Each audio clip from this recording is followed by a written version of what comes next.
చాలా జాగ్రత్తతోటి ఇలా నిర్ణయం తీసుకోవాలి. ఎందుకంటే వివాహం చేసుకున్న దగ్గర నుంచి తర్వాత చనిపోయేదాకా మన జీవితాన్ని శాసించేటువంటి ఒక నిర్ణయాన్ని తీసుకోబోతున్నాం కాబట్టి దాని గురించి చాలా జాగరూకత వహించాల్సినటువంటి అవసరం ఎంతైనా ఉందని చెప్పే ఈ అంశాన్ని మనం తీసుకున్నాం.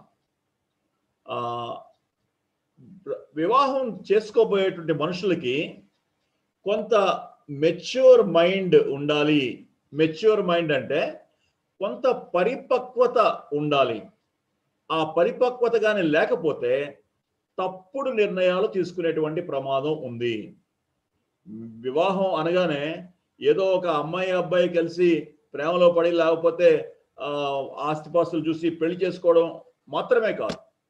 దాని వెనకాల ఎంతో అవగాహన అనేది చాలా అవసరం.